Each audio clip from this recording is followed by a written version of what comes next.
With everyone reposting their 2016 photos lately, I caught myself scrolling and thinking that, wow, we've really been here for a long time. We're all just aging and existing in the same feed with the same standards, like whether you're a creator or working in culture or just trying to stay relevant at work. And I don't think we've really talked about how it affects us or our careers or the way that we show up online. So today, let's have a chat about what it looks like when aging happens in public. So I want to ask you first, when was the first time that you noticed your age online? Like not in your body, but in your feet. Like when was the first time you noticed that? I think I'm currently like constantly reminded about the fact of like especially the field that I play in, corporate creators, LinkedIn creators, creators talking about the creator economy, social, who work in like similar fields as me. I I was in shock because I realized that a lot of these people that I call my peers in that sense, they're like maybe 10, 11 years younger than me a lot of the times, like super young, like coming into the field, which kind of makes me almost face my own age. And then that creates all kinds of questions, like, and we can get to those like a little bit later, like, is there age limit to being a creator and all kinds of things. But I feel like, yes, like through the age of other creators, I am also reminded of like sort of like where I actually am versus like how I actually feel.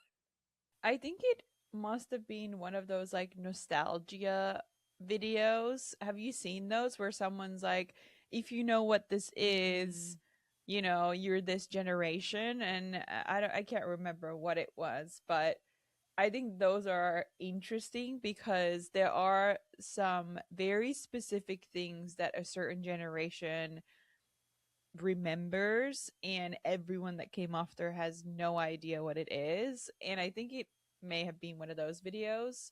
But also being a mom and then working on briefs where the brief says, Gen Z parents, I had to like really think about that, but now that's not even a thing. So I think it's just different moments in time that remind you like, wait, I'm a little bit older than I thought. I'm still a girly though, so does it really matter?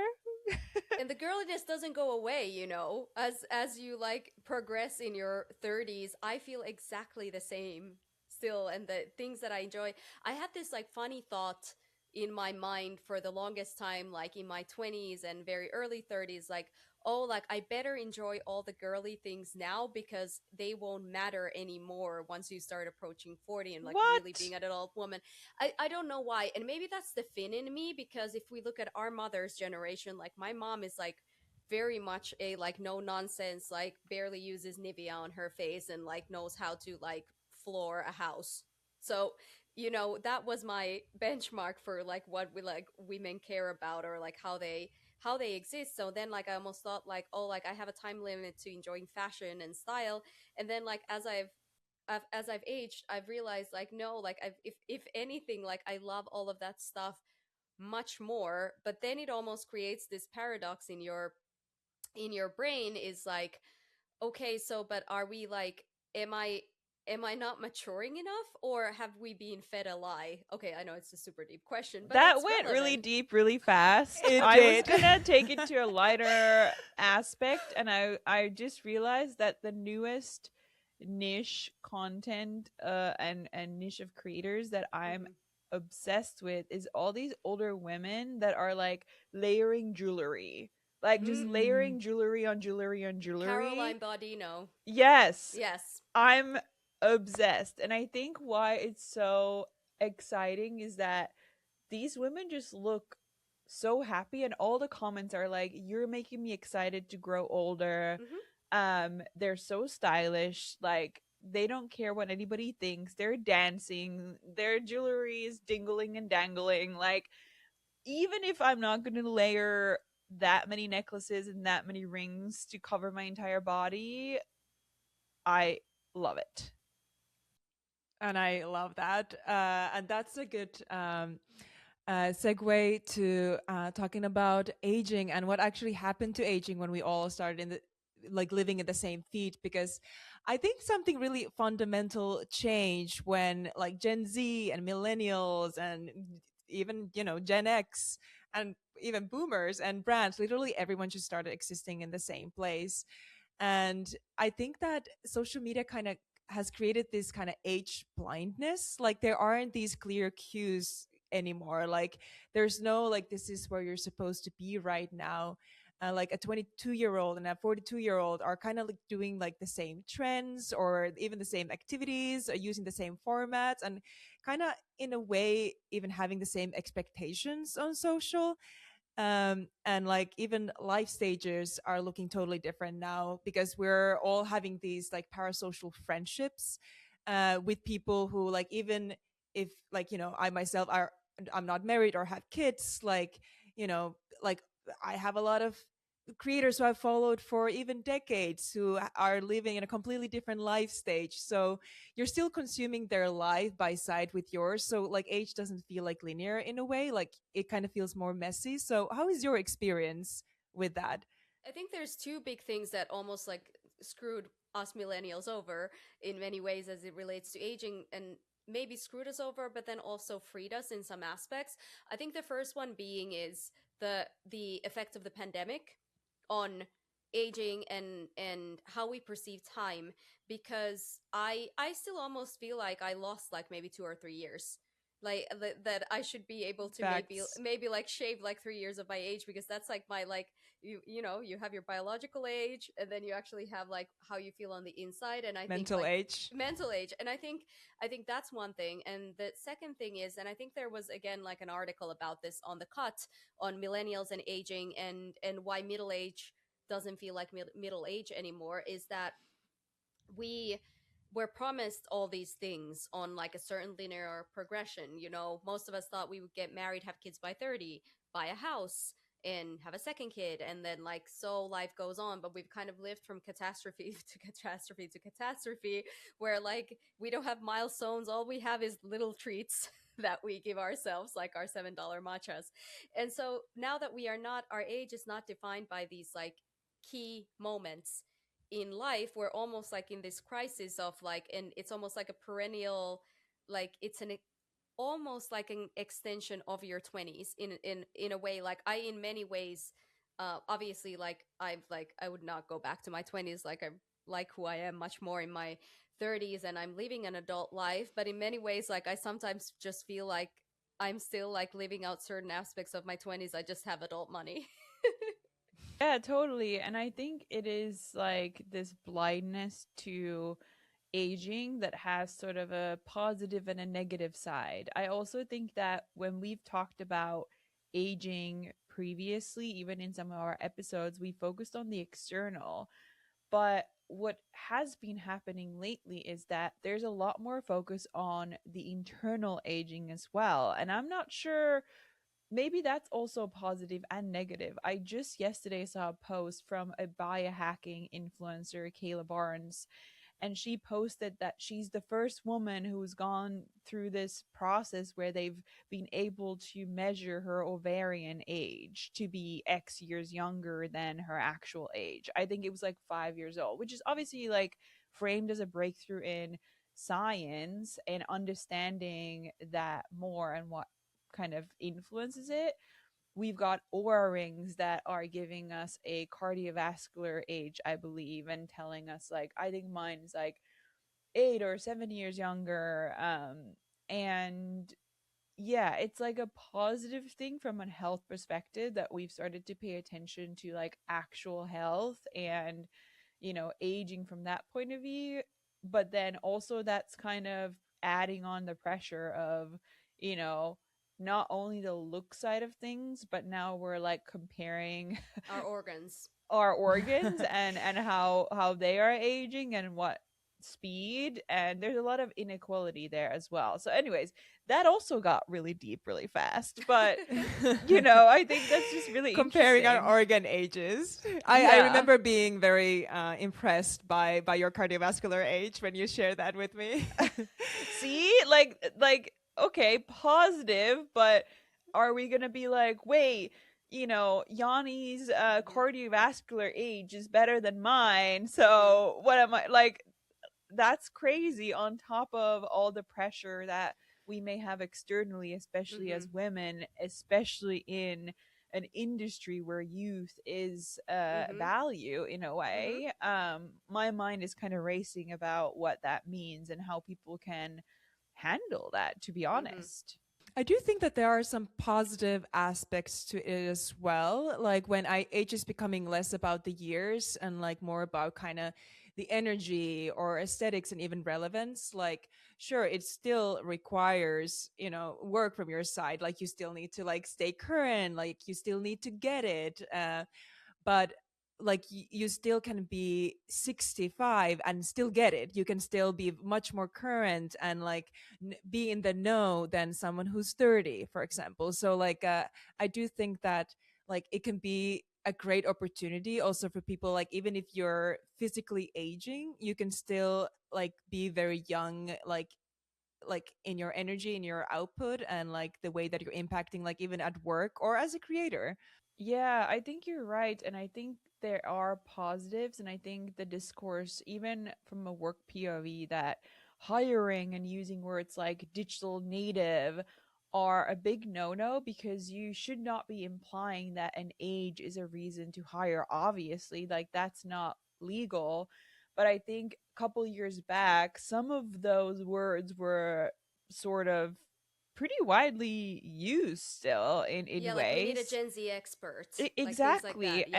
Yeah. And I think you're absolutely right that I've met people that are quote unquote digital natives by age. They've grown up at a time where social media was widely available and evolving, but they still not great at turning that into something that is a skill for them work wise. And so it's really not always about age. And to your point, it takes works for anybody to stay on top of trends. I talk a lot about why I decided to start creating content, which was at the time not the Mhm. norm for a creative director. But I was kind of asking myself, if I'm reviewing work, if I'm creating and recommending brands to do Mhm. something in a space that I don't even use an app for, then Mhm. like I don't think that that's gonna work. I need to be the Mhm. expert on a granular level, Mhm. but at the time the millennial response to TikTok was like, it's for the kids. Yeah. And so I just think that's interesting. Yeah, and I think the other part of it too is like that's also uh perhaps contributing to not just age blindness, but just this sort of like you mentioned, Mel, like this like sort of chaotic timeline versus having people in linear plane is that because we've had some this type of like, the zoomification of the face, like we're all watching ourselves on screens, like as we're recording this, but also like after the pandemic and all of the remote work, and it's like and it's driven a lot of people to look very similar, and so there's one side of it where if you're on the on the older spectrum of that, you've been able to kind of like slow down or maybe even reverse aging, so now you're looking maybe younger than what you would have looked if you were your parents' generation. And then you have all of these younger women who have like grown up with the pressure of like you have to do Botox and fillers and this and that to your face and lasers. And a lot of them also like they end up like they look great, but they look closer to the people who did the same things that are also older. And so then now like everybody's kind of like looking the same, so you don't know if a person is like 25 or 42. And I think that also like messes with your head. But then, and maybe this is controversial to say, but you can actually use it to your benefit in a sense of like, if and we know that like your looks matter in the workplace, you're going to get paid more if you look a certain way, if you're like, your hair's done, your makeup's done, your skin is looking good, you're looking youthful. It's just a reality of it. And so that combination of like being able to have access to that, but then you have the expertise of all of the years that you've been in the industry, like I think that's a little bit of a lethal combo. And if you have it, use it. It's true. Yeah. There was actually even a study recently that showed that Gen Z is looking older than millennials, which Ooh. is crazy. But it was due to, it was also the fillers and like the beauty treatments that they're doing like way too early that's making them look older. But it was also something about like just like life habits and like Mm. it's like sleeping habits or like smoking and things like that. Mm-hmm. But yeah, we're us millennials, we're the first generation that kind of grew up online, and we're also now growing older on the same platforms. And what's interesting is that like we're still continuing to be culturally fluent. Like we get the jokes, we understand the formats, we understand what's happening, but we're no longer kind of the default audience that the culture is built around. Like we're watching younger generations set trends in real time, and it kind of creates this like strange feeling like you're it's not like you're disconnected or out of touch, but you're also not centered anymore. So sometimes it can kind of feel like you're behind even if you're not, or like you missed something, or I'm Mm-hmm. like trying to catch up to like, oh, what's six Mm-hmm. seven like. um and which is, it is a new experience for us because the Mm. older generations like they didn't experience these shift this like visibly or this early, because they wouldn't, like they would be just growing up with their peers who were also their age. So Mm. this is a very unique experience that us millennials are actually experiencing, because we're kind of co-living and co-creating in the same space with Gen Z and younger Mm-hmm. generations. But then I also think it's like it's in some ways also breaking down some of the ideas of like, trends are only for the young. Like Mm-hmm. for example, I don't know, are you both on the Chinese side of TikTok? Are you also, have you found out that you're recently Chinese, or is it just me? Nope. No, okay, so this is then just me, but there are a lot of people who have gotten this creator Sherry's content where she's like telling like, if you're seeing this video, you are now also Chinese.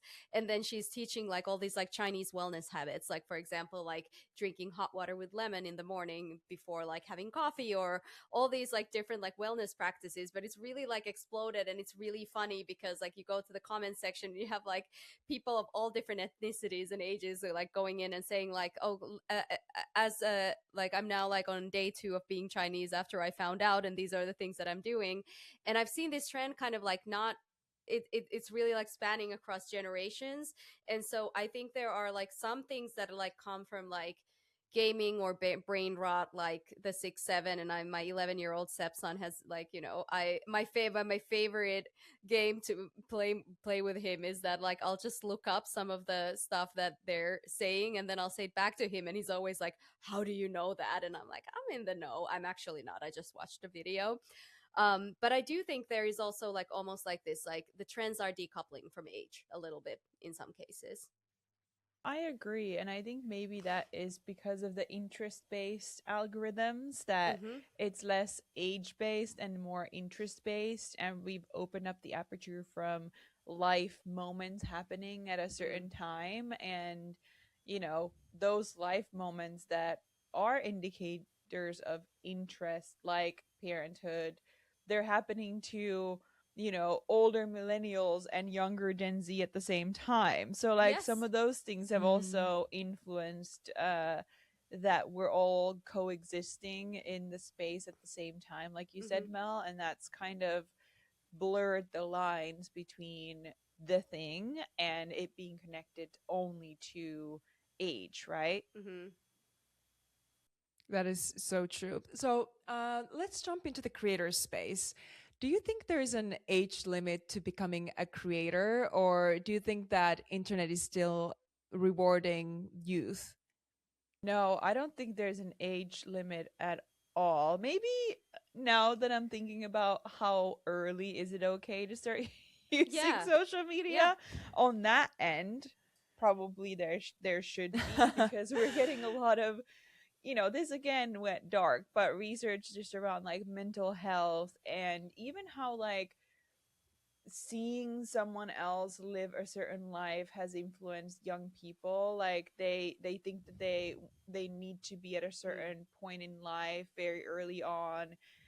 The work that it needs to be done to get to a certain place is not clear, all those kind of things. But I think that if we think about it as like, is there an age limit, as in you're aged out of something? Absolutely not. What's Mm-hmm. interesting about some, celebrities that we maybe didn't call influencers, like Pamela Anderson, I would almost think of her as now being an influencer, even though she's obviously had an More amazing relevant than Mm-hmm. career, ever. more relevant than ever. And I think there's a bigger theme there to unlock too, that Mm. you know it's almost seen as radical Mm-hmm. now when someone isn't trying to look younger and keep up a Mm-hmm. certain youth aesthetic that Mm-hmm. maybe we know them from, right? I think there's a comfort to having age diversity on your feed because it helps you also decouple from like your own internal ageism, which like, I think growing up millennial on the internet, like we, if you remember like the book like Bridget Jones, like she was over the hill at the age of 33, right? And so and like and Sex and the City was revolutionary because it was showing like women who were like, I believe they were, Carrie was around 33, 32 or 33 in season 1, and that was like revolutionary. And so I think, and that's a question that I ask myself also, or I catch myself thinking like, oh my God, like if this is the moment in my life that I'm breaking through, like through the content that I'm creating on LinkedIn, like, is it too late? Like like if like in like 5 years, um, I'm still going to be creating content, like does that like pair with my age? And I actually have to stop myself from like thinking like, okay, actually my age has got nothing to do with the expertise and the topics that I am talking about. And I do think the rise of expertise as an offering for creators, or expert led content, is also contributing to that we're like less about like obsessed like, oh my God, what's your age, but rather what do you have to offer. Yeah, Yeah. and you mentioned something there, which is comparing yourself, like the Mm-hmm. comparison piece. And just like jealousy, there can be positive sides to jealousy and comparison, but it can easily start to flip you to comparing yourself to somebody. And now I feel like it's less linear to be like, oh, this person has this and they're this age and whatnot. Like maybe back in the days, everyone was kind of approaching in life at the same pace, when now it's sort of opened up, and the comparison can work against you if you do it the wrong way, or if you let it get to your head, right? Because it should not be about age, but about, we've talked about manifestation, and if someone has something, it's attainable to you. Like in that POV, it's good, but comparing yourself to someone and letting those thoughts be in your head that age is somehow limiting your potential, I think we should try to move away from. But it creeps up on you sometimes, for It does, sure. and there's the duality of like, we grew up with like, again, like I said, like very like linear kind of moments where like Yeah. you're supposed to reach X, Y, and Z.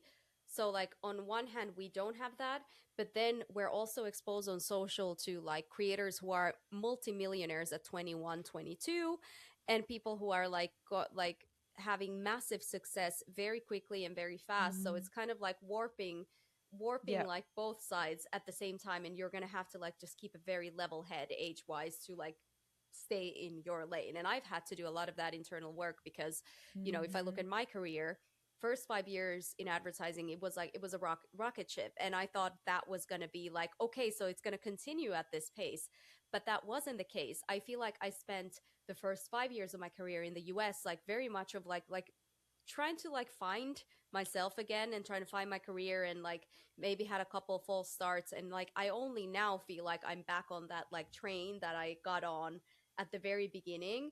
And it's very hard not to think that you've lost time in between, but it's actually all just part of the Part of the process. process, exactly.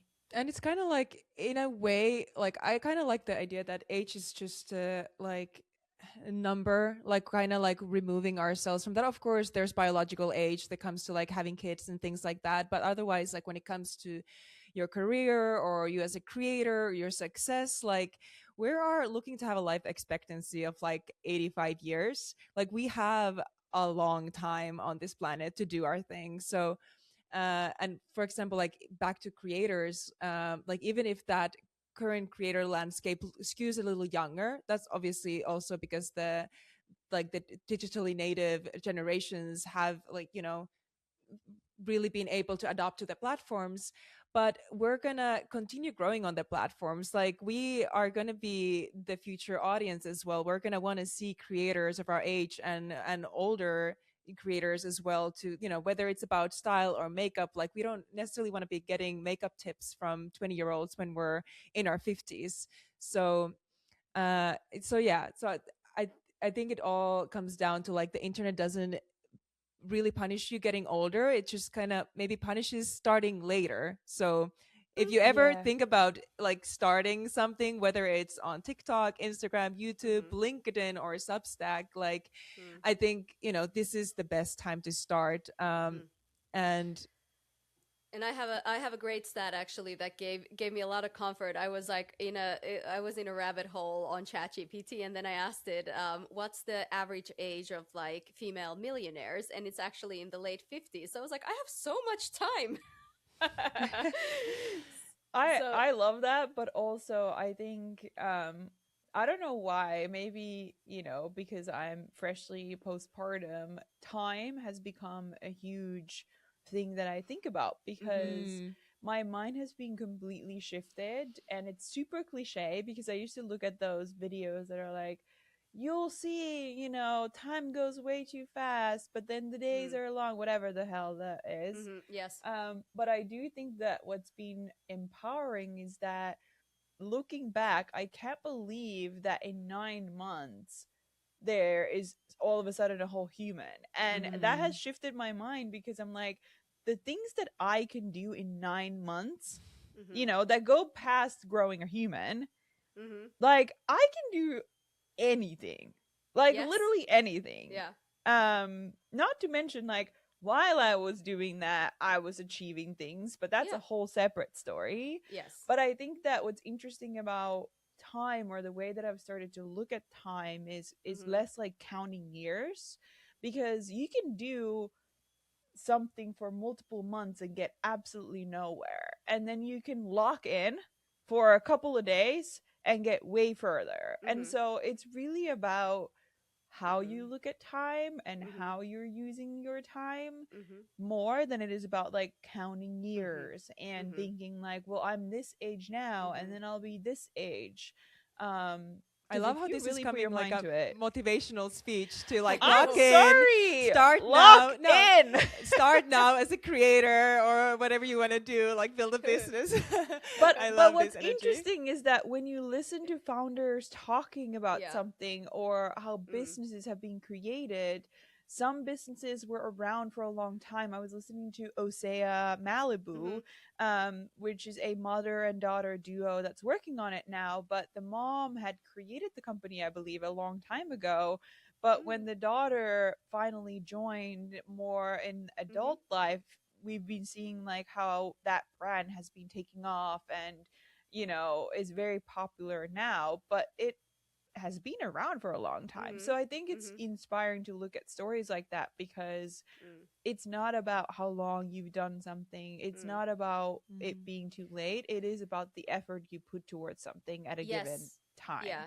And I think whenever I catch myself like thinking like where I'm at as a creator or professionally, what's my title as it relates to my age, one of the good counteracting kind of points that I tell myself is that success can sometimes also be fast. Like you can also actually achieve things fast. It's not obviously you need to build out foundations. Like, for example, we've been at this since 2023 with the podcast, but still like you just because you're starting now, it doesn't necessarily mean that you have to put in like x amount of years before you get to a certain point. Like there are shortcuts, like you can just put in more effort, you can put more gas to the pedal and get there.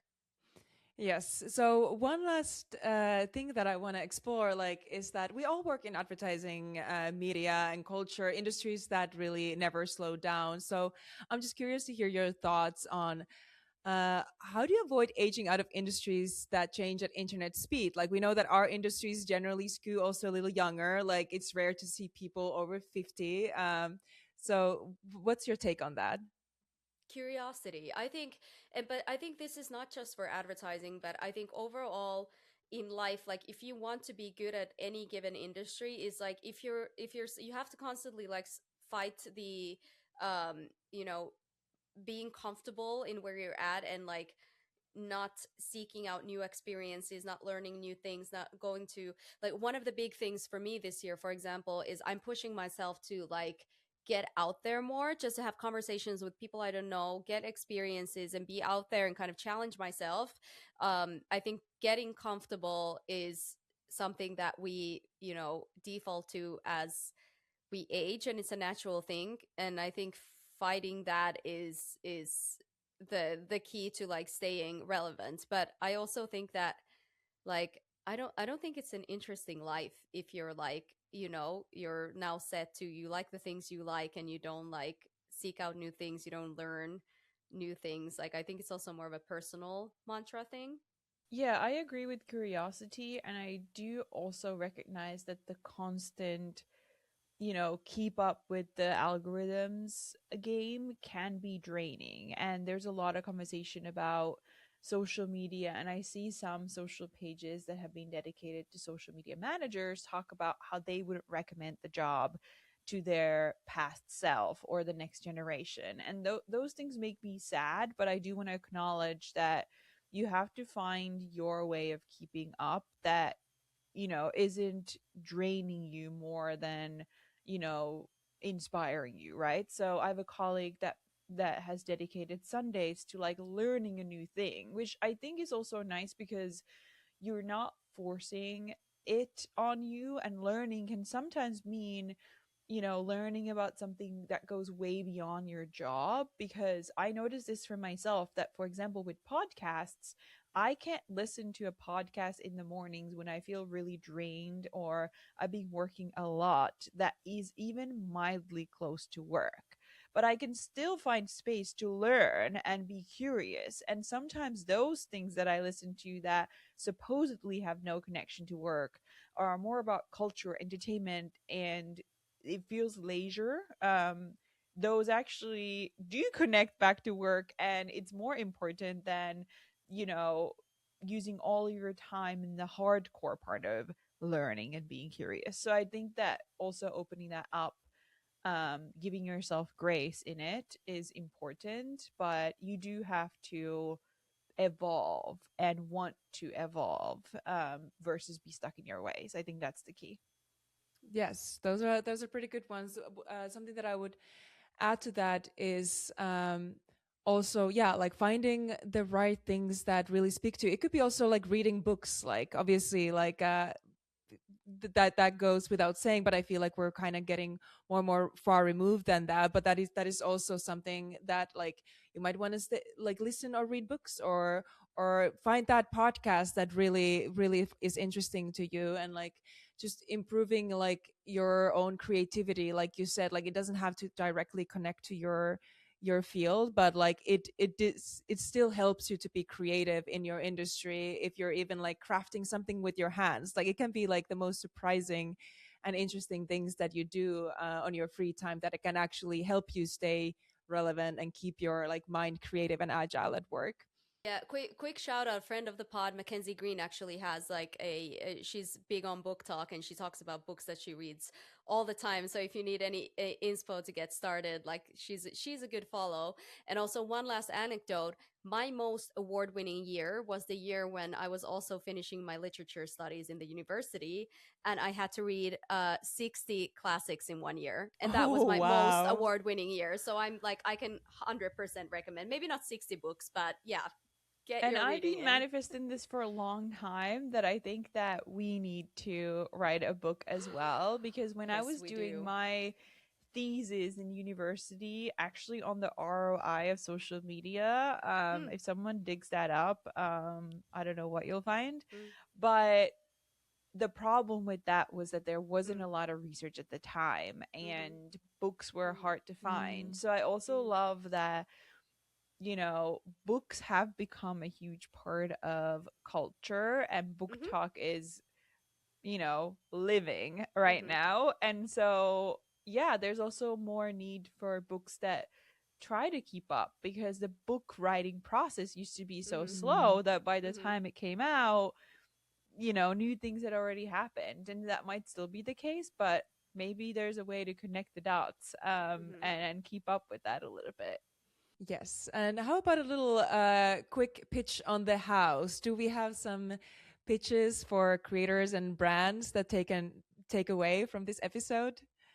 I do want to see brands still like include a wider breadth of creators of different ages, but then if the creator is for example, if they are older than like your like typical creator in your 20s, like don't make that a big deal. Like don't be like, "Oh, now we're using this creator who despite her age is stylish or beautiful skin or whatever." Like don't underline that. Like I would like to see more like sort of subtle integration of um more age variety, not as a stunt, not as a way to like shock or like bring attention, but rather like an ongoing strategy.